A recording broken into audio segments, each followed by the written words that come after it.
Thank you, dear friends, from the bottom of my heart for such a loving and spirited welcome. And thank you, Mr. President, for your kind invitation to me, which I am so honored to accept. I also want to express a special thanks to you, Shmuley, who for 11 years served as rabbi here at Oxford. You and I have been working so hard to form Heal the Kids, as well as writing our book about childlike qualities. And in all of our efforts, you have been such a supportive and loving friend. Thank you.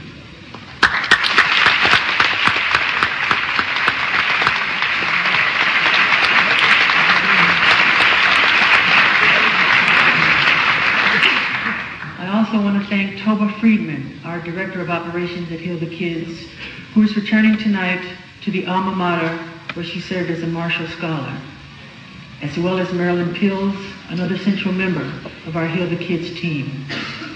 I am humbled to be lecturing in a place that has previously been filled by such notable figures as Mother Teresa, Albert Einstein, Ronald Reagan, Robert Kennedy, and Malcolm X. I've even heard that Kermit the Frog made an appearance here. And I've always felt a kinship with Kermit's message that it's not easy being green.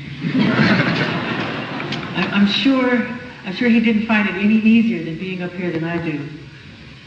As I look around Oxford, I can't help but be aware of the majesty and grandeur of this great institution, not to mention the brilliance of the great and gifted minds that have roamed these streets for centuries. The walls of Oxford have not only housed the greatest philosophical and scientific geniuses, they also have ushered forth some of the most cherished creators of children's literature, from J.R.R. Tolkien to C.S. Lewis. Lewis Carroll's Alice in Wonderland is immortalized in the stained glass windows at Christ Church. And even one of my fellow Americans, the beloved Dr. Seuss. He graced these halls and then went on to leave his mark on the imagination of millions of children throughout the world. I suppose I should start by enlisting my qualifications to speak before you this evening. Friends, I do not have to claim an academic expertise of other speakers who have addressed this hall. Just as they could lay little claim at being adept at the moonwalk. And you know, Einstein in particular was really terrible at that. but I do have a claim to having experienced more places and cultures than most people will ever see. Human knowledge consists not only of libraries and parchments and ink, it also comprises of the volumes of knowledge that are written on the human heart, chiseled on the human soul, and engraved on the human psyche. And friends, I've encountered so much in this short lifetime of mine that I still cannot believe that I am only 42. I often tell Shmuley that in so years, I'm sure that I'm at least 80. And tonight, I even walk like I'm 80. So please hearken to my message, because what I have to tell you tonight can bring healing to humanity and healing to our planet. Through the grace of God, I have been fortunate to have achieved many of my artistic and professional aspirations, realized early in my lifetime.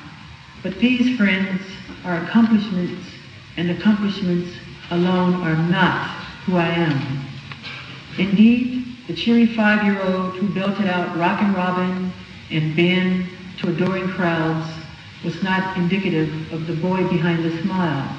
Tonight, I come before you less as an icon of pop, whatever that means, anyway, and more as an icon of a generation that no longer knows what it means to be children.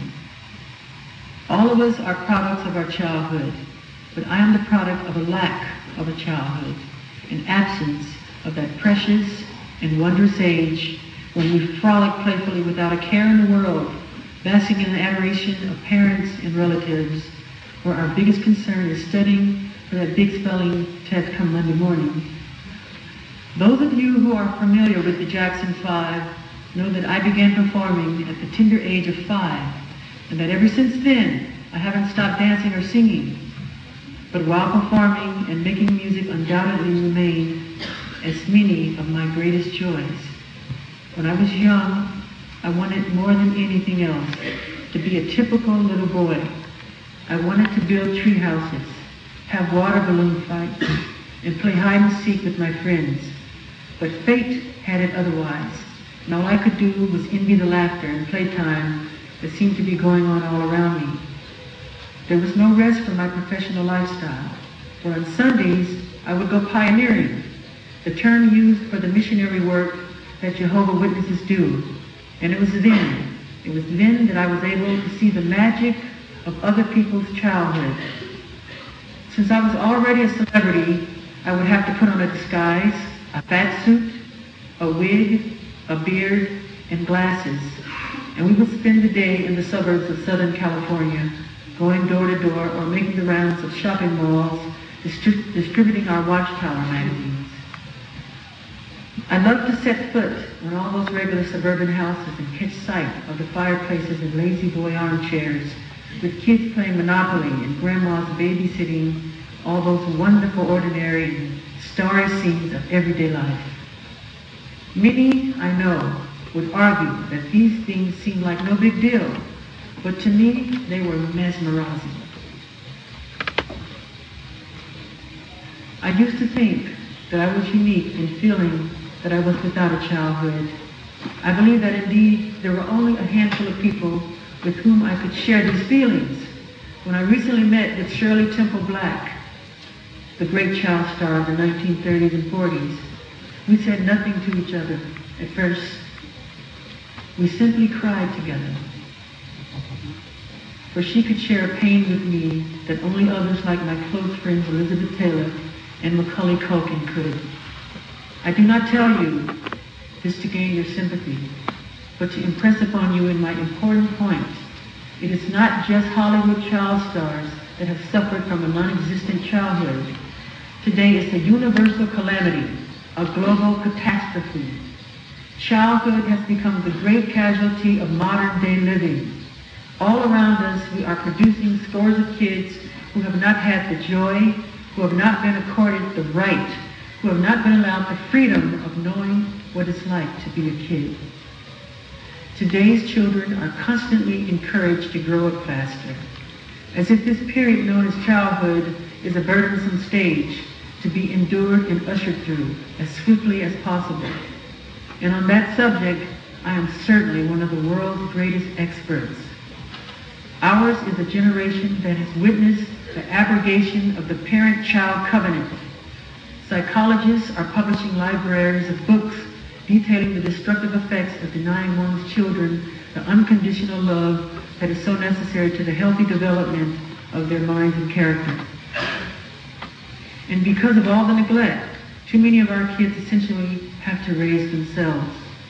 They are growing more distant from their parents, grandparents, and other family members, as all around us the indestructible bond that once glued together the generation unravels. This violation has bred a new generation, Generation O, let's call it Generation O, that has now picked up the torch from Generation X. The O stands for a generation that has everything on the outside: wealth, success, fancy clothing, and fancy cars, but an aching emptiness on the inside. That cavity in our chest, that barrenness at our core, that void in our center, is the place where the heart's want beats and which love once occupied. It's not just the kids who are suffering, it's the parents as well.